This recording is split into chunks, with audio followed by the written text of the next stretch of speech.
I Looks don't know. like Is it? Oh, it says it's waiting for me. Oh, that's ominous.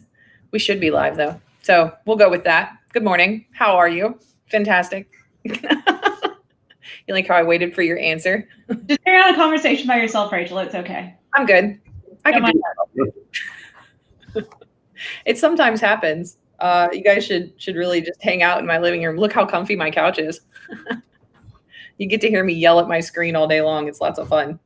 I feel like I would be too tempted to go lay down and take a nap on that couch. It is. It's one of those. It's one of those couches where people sit down and then they're like, they kind of look at me and go, "Can I have a blankie?" And then they sit. Yeah, I don't think we're going through to YouTube. Are we not? We're still doing, looks like 0 eyes on it from the view I'm seeing. I know. See, this stuff happened last time. Of course See, it did. it says we're live, on air, on air, on air. All right, you. Why are you making my life hard? Nope, that's right.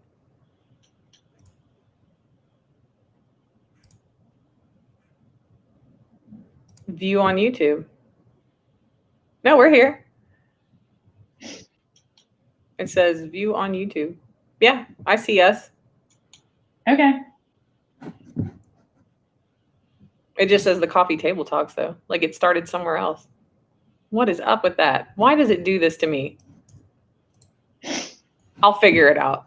Production value. What is that? Look, I'll go edit it. We'll find some people. Looks like we can vote for the though.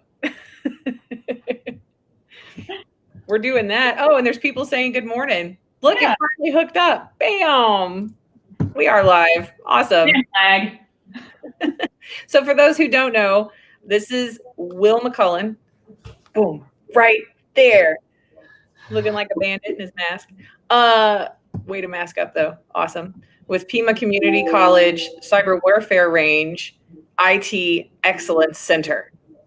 Did I cover it? Did I get it all? Did I miss one? IT Center of Excellence. Dang. Along with the Arizona Cyber Warfare Range. I do that just so you can correct me and make And Lora Vaughn, formerly CISO for Simmons Bank, and now with Fastly as the director of something fancy, I'm sure. Security operations. There you go. So what is that? What has that transition been like for you, Laura? Is it super fun?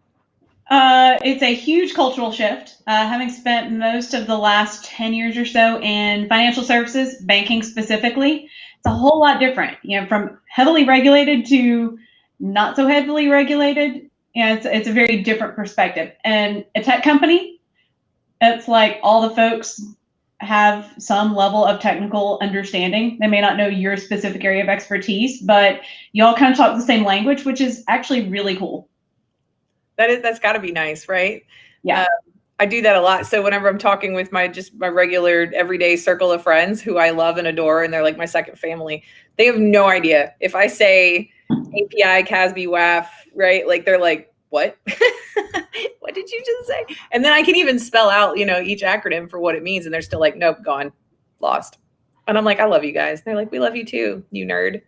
But then I had a friend come down from Minnesota, Molly, who is awesome. She is the coolest of the cool, for my birthday last August. And we were just like sitting on this couch, like having a glass of wine and talking about something, and some, just work conversation came up, and I almost cried because like there was a person sitting in front of me that understood things that were coming out of my mouth. There's value to that. Oh, just the ability to relate to somebody in your life. Nerds unite. Right? And like, I'm the worst, right? Because I'm like, get off of InfoSec Island. But that's how I got there, was because trying to talk to just my circle of friends about just stuff I think is really important for them, like basic online safety and, some things that they should be aware of. And how their social media could possibly be affecting and instigating any sort of acute depression or anything in their lives, right? Like, you have to be able to communicate that to people who are not in the industry in a way and use words that, so metaphors, right? Everybody in security has tons of them. But that's got to be a huge relief, just to be able to talk to some people every day. So you guys, you all are remote, right, Laura? Everybody's remote right now because of the pandemic. There are offices in San Francisco and a couple other locations across the globe. But even before the pandemic, it was about 50% remote workers. So there's already a remote culture, which is kind of nice versus, everybody else who is scrambling to go, oh, we need to all work from home. How do we make that happen? It's a interesting approach. So you guys are pretty communicative with each other, right? Yeah, all the Slack channels we got going on and conversations. There's the social channels and things. So it's a lot of engagement there, and there are a number of neat engagement activities, like there's yoga on Wednesday mornings and a meditation thing on Monday morning. So it's kind of cool that you can get those connection points, even though I'm sitting in Alabama. I was the first Alabama hire for Fastly, so they had to onboard Alabama as a state in their HR system. That was fun. Nice. I'm writing that down. Wednesday. Yeah, you don't get to interrupt my yoga time. No, I mean, I'm going to steal that idea. We're doing that. Yoga. That needs to be a thing. My boss, John Davis, and some of the folks that I have the absolute pleasure of working with are way more fitness-minded than I am. I know you ride your bike a lot too, right? And is it swimming? I can't remember. Is it running? Running. I've got 2 of the 3 for triathlon. Swimming and I don't get along so well. Oh. We started the dog. Come here. Hey, you guys, I think yes is here. All right. Awesome. Yeah. Super fun time. Oh, hi, Daisy. I'm not at home, which is a good thing because I have a great Pyrenees at home, and when he barks, he barks. Yeah. Yes, he does. Yes, he does. It's very intimidating. Oh, look, we have people talking. I keep forgetting to look at this over here. Look, we've got, oh, hey, it's John Kimmett. What's up, John? And Miss Jeanette Anderson, Joseph, and Celeste. Oh, Celeste is here. She's my counterpart. Talk amongst yourselves. This is why she's in my lap. Hey. She's always got to get the last word in. Yeah, a little bit. Huh? But the cool thing is, I get to have my little sidekick. She's got her little bed right next to me, and I am forced to take a couple of breaks and go for walks during the day because somebody insists on it. That's good. Get you out of the house, a little fresh air, something. So Yeah. I heard you guys had some open positions over there at Fastly that I wanted to make sure we shared with everybody this morning too. Because if you don't know, working with Laura looks like a really good time. Okay, I'm just saying. Plus, I heard their Slack dog channel. So we are looking for, it's labeled as a senior security engineer. Now, I've only been at Fastly for a week and a half now.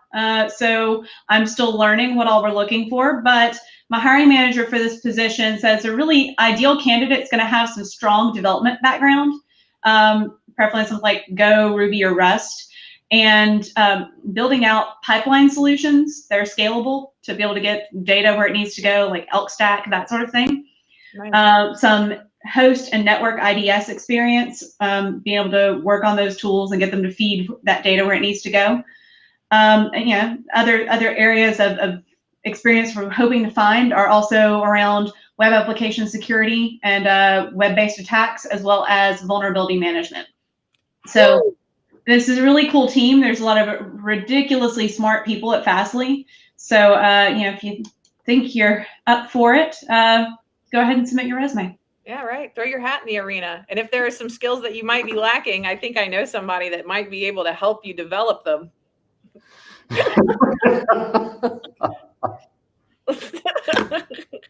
That guy right there. For anybody new to the stream and hasn't met you yet, Will, you want to tell them a little bit about the cyber warfare range there at PIMA Community College and the IT Center of Excellence? Yeah, so we're at PIMA Community College are working on developing a whole center of excellence where we have just finished, just recently gotten a whole area set up for being our student-run data center, and that's what I'm in right now, to where the students will be able to have their own the racks that they can work on and have production systems, as well as their own areas to play and work on. We held a big summit, and the business came back and told us what we need is actual hands-on to be able to hire. We need folks that have soft skills, who have been part of projects, and who can work together, understand elements like change management. And so this is our answer to try and do that, to work that into the curriculum where it's not just regurgitating knowledge and checking off boxes, but actually having done it, right? And then right next door, we have the Arizona Cyber Warfare Range, which is an awesome place where unfortunately now we're hit with COVID, but anyone in the community could come and learn how to hack. And it's a place where anyone, right? We have everything from kids to folks in their, I think we've had up to in their 80s. Really? Coming by and sitting down and starting off with the BWAP and going through, the buggy web app and learning how to do some of those basics. And then we've had students setting up wireless attacks and things like that. So it's a really cool concept and idea that we're trying to get going. And it's a whole lot of fun, but we've got a ton of work to do. So that's why I'm here this morning. Here it's 8:11, so I'm still, blinking and getting operational. Okay, it did better. Last week it was what, 9:30 in the morning? For you, 7:30? Yeah, for me it was around 7:30. Some of us are morning birds. The one downside of working for a California-based company where a lot of people are in California on Pacific time is I basically work Eastern time hours. I'm up and I'm online at 7, and it's like, oh crap, nobody else is gonna be online for a few hours. And that onboarding, that gets a little challenging. Luckily, my team is scattered across the globe, so a few of those folks are online when I get on in the morning, but that's a new challenge. Well, we're in Arizona, right? So when you live in a desert, saving daylight isn't exactly the thing you want to do. So we just don't do daylight savings time, which gets really weird whenever you do stuff with the rest of the nation. Yeah, I grew up in Indiana, and we also did not do daylight savings time for the entirety of my childhood. So when I moved to Louisiana, that was like, wait, you guys are all what? You're doing what? Why are we doing that? Because it gets dark at 4:45. That's why. I was comfortable with that. I'm not okay with that. I'm not okay with that. That is why I work Eastern time hours, so I can have some daylight still. Yeah, I've got a few clients that are Pacific time, and there will be messages or phone calls, up until probably 8 o'clock, 9 o'clock at night sometimes, which is totally fine. I know what I signed up for. It's okay. But but Josh looks at me a little crazy sometimes. He's like, really? I'm like, 1 second, I'll be right back. I gotta go do something really quick. So from the education side of the house, right, we're about training folks. From your folks' perspective, how do we solve the security problem? You made a face under there. I saw it. You were so excited. I was excited for you. How so? Well, we are living in a time where, if you just read the news, hacks are happening, breaches are happening on a regular basis. Lots of money has poured out this nation. Intellectual property has been stolen massively. There's people in a lot of hurt because of the damage that has come through. So what's the solution? I think we have a problem in our education system in general that we are teaching people to do what is expected. Pass a standardized test is really the best example I can give of this. That instead of that creative thinking and that curious spirit, we have taken the curiosity and the creativity out of education. So a lot of people don't have that native instinct to go, what does this button do? Click. Oh, cool. Or, oh crap, depending on what you've done. But I think most of the people that I know that are really good in this area have that curiosity where they just want to go try things out. Well, how does this work? I want to understand why didn't that behave the way I thought it should? And oh, well, that's interesting. That looks weird. And then go, pull each thread until you figure out what's going on. And I don't know how we solve that without completely overhauling our entire educational system from, K to 5 or whatever, all the way up.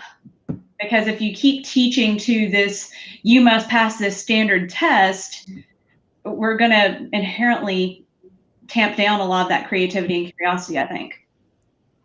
I would not argue with that. Right? I'm in higher ed. Mm-hmm. And if you look at a good portion of the education system, you go through K-12, right? So you go, all I need to do is do the steps that are required, what I'm told, get through the system, and then you get into high school and you go through and you do everything you need to do. And then, okay, you go to college and you go through and you check off all the boxes. Okay, so now I get to go to the job, right? Oh, wait a minute. Real world is different. It doesn't come automatically. Right. The challenge I've had so many times, with new hires fresh out of school, they want you to tell them exactly what to do and how to do it step by step. That they're expecting that playbook essentially to do everything, which works if you're a SOC. Come into the security operations center and you work your playbooks every day and that's all you do. Hey, cool. But to catch and be able to prevent attacks and to detect and respond and build out the systems that allow for those playbooks takes more than that mentality. And getting there, I think, really is more about how you're raised and, just your inherent curiosity, whether or not that got snuffed out when you were in school. Right. And that's like a confidence thing, right? The confidence to, it's okay if oops. Yeah. Right. Like because so much of a standardized test teaches human beings to be afraid of failing. Don't be afraid to fail. That's the best time to learn how to be successful, because you can't figure out how to do it right unless you're like, I did it 5,000 times wrong. And I think that's one of the things that companies and organizations can do is make it so that when failure happens, because it's going to happen, there are going to be outages, there are going to be things that go wrong, not taking a draconian approach to that. Don't fire people because somebody made an honest mistake. Have your fail safes, go play in the test environment, go have those playgrounds and labs where people can go and figure those things out and still enable that curiosity and that playing. But, inevitably something's going to get missed and things will go wrong on the production environment. And if you go and punish somebody for that thing going wrong that they didn't foresee because they've never seen something like it before, right, that has long-lasting repercussions. And I've seen that a couple of places where people go, you know what, I'm not going to make any changes, or I'm not going to do this because I'm scared I might lose my job. Right. Yeah, I know Josh has been a part of many a I think well done security team, right? And I hear, pillow talking, whatever. He's in the next room. But whenever there's something that happens that they didn't anticipate or anything else, they always have like a meeting on the back side of that after, the incident has been responsibly addressed, that they call a lessons learned meeting, or, just a whatever. And they all sit around, they're whatever, pre-COVID, not a virtual environment, but in the office, but now a virtual environment. And collaborate on the ideas of how that happened, how they could have done it better, what they did in the moment, just stuff like that, just working through that as a group and that level of collaboration, but also their leadership providing the environment that it's okay for us to talk about how this didn't go perfect. Yeah.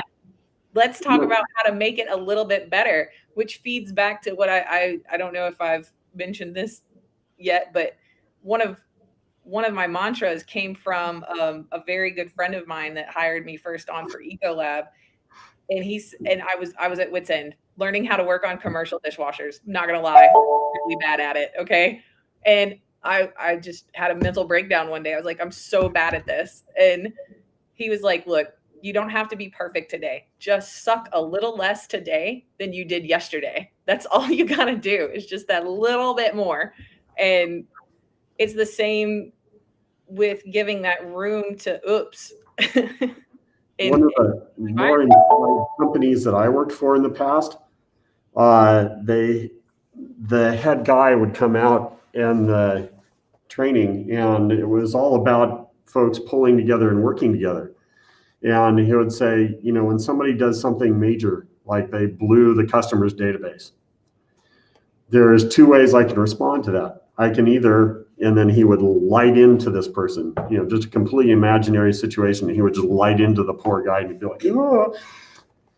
Or I can say, hey, everybody, let's pull together and let's solve this problem.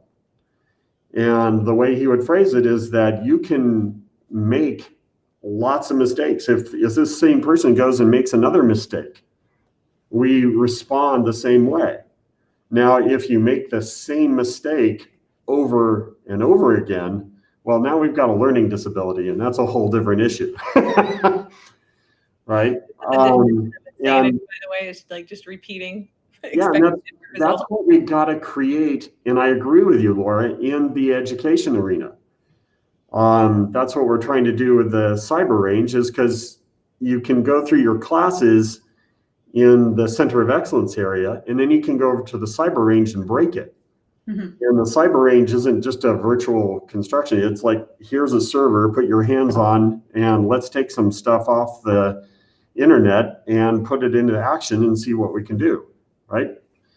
If you don't have some place where you can break it, if you don't have some place where you can, make those mistakes or pound your head against a wall and then learn how to ask other people, hey, I can't get around this. What can I do? We've got to change this concept that IT employees are perfect and that they know everything. And if they don't, you need to get rid of them, and turn it into a collaborative, hey, we can figure this out together. If we can do that, I think we're starting to do something worthwhile. Wouldn't you agree? I'd agree. I think some of that collaborative effort comes down to, we put so much focus on the hard side of things, the bits and bytes versus some of those soft skills. Because I've coached a number of my directs over the years that if you're going to go ask somebody for help, don't just go, hey, it's not working, fix it. Go, hey, this thing's not behaving the way I expect it to. I went and I did this and I did this and I've talked to so-and-so and I've done all these things. Obi-Wan Kenobi, you're my only hope kind of thing. And because you're going to get much better results, that communication effort means a lot in that context. And I don't think we do a good job of helping people learn how to do that so that they can effectively learn from their peers and the people that they're working with. Absolutely. And that we've got to teach the concepts too, not just the material, but you have to,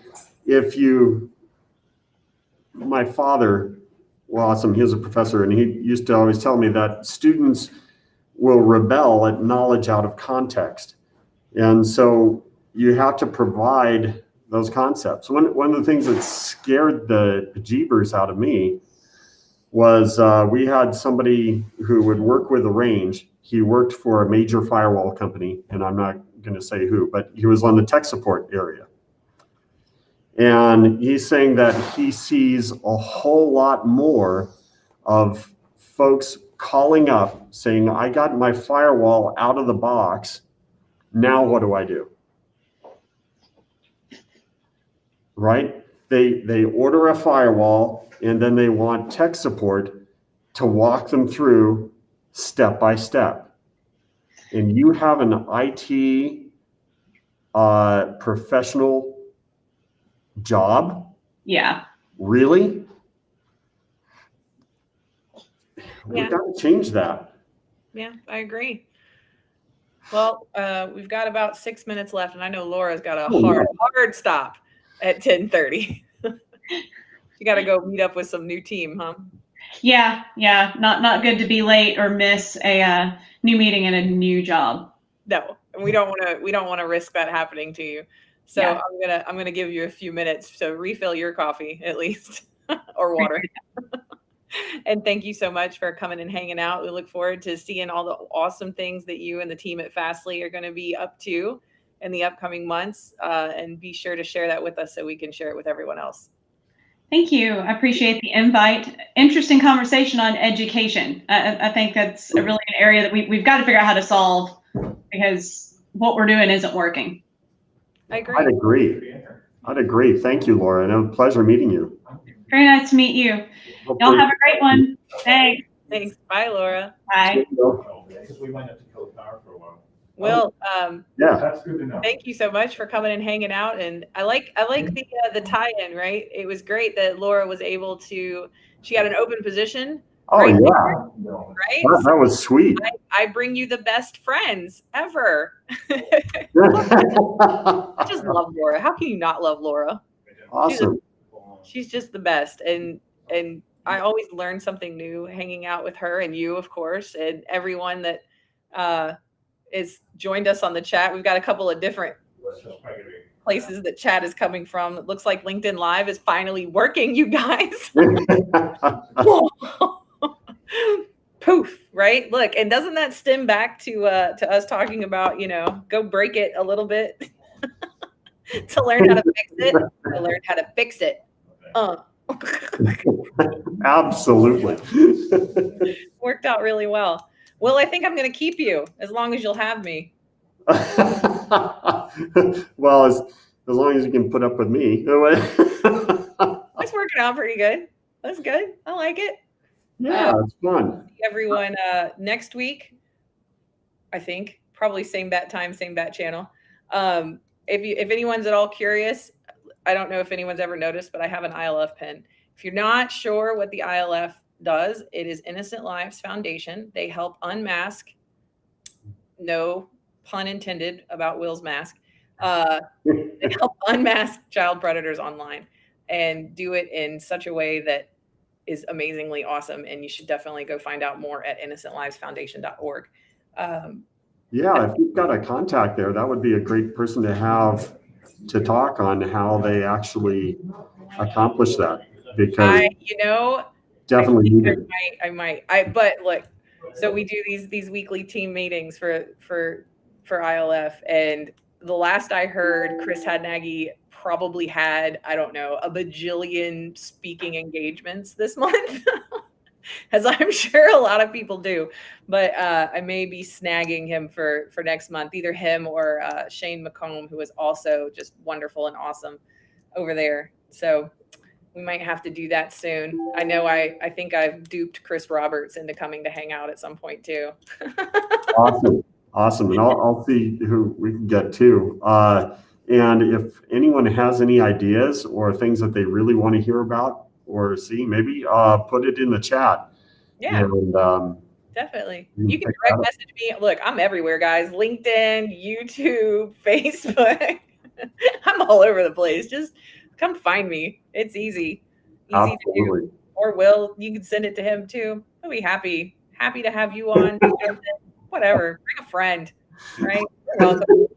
I should retitle this the cybersecurity welcome wagon. Hey.